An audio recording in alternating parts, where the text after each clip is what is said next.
हम सबने वैराग्य शब्द सुना है, पर ज्यादातर लोगों को लगता है कि इसका मतलब है दुनिया छोड़ देना, रिश्ते तोड़ देना या सब कुछ त्याग देना। लेकिन असली वैराग्य त्याग नहीं, दृष्टि है। यह भागना नहीं बल्कि देखना सीखना है।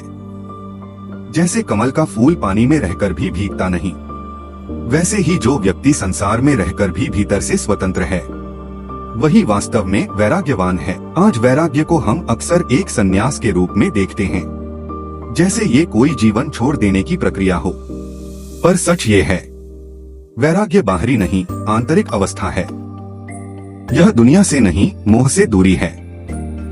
वैराग्य यह नहीं कहता कि तुम किसी से प्रेम मत करो, बल्कि यह सिखाता है कि प्रेम करो पर अधिकार मत रखो। जैसे सूरज सबको रोशनी देता है पर किसी पर स्वामित्व नहीं रखता, वैराग्य वही प्रकाश है जो सबको छूता है पर किसी में फंसता नहीं। जब मन किसी व्यक्ति, वस्तु या परिणाम से चिपकता है, वहीं से दुख की शुरुआत होती है। आसक्ति ही भय, क्रोध और चिंता का मूल है, क्योंकि जब हम किसी चीज को खोने से डरते हैं, तब हम जीना भूल जाते हैं। वैराग्य हमें उस भय से मुक्त करता है। यह हमें सिखाता है कि संबंध रखो लेकिन स्वामित्व मत रखो।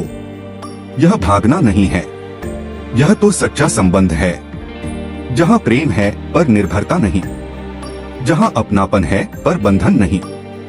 आज के समय में वैराग्य का मतलब यह नहीं कि आप घर छोड़ दें, बल्कि यह कि आप मन का बोझ छोड़ दें।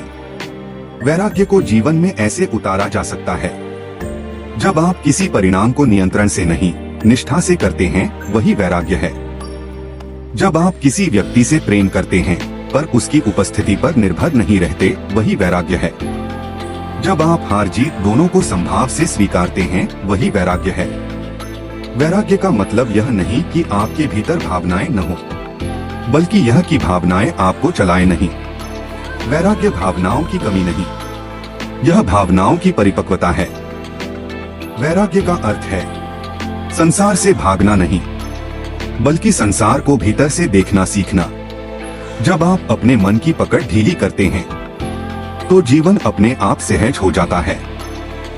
जो पकड़ते हैं वे टूटते हैं, जो छोड़ते हैं वे खिलते हैं।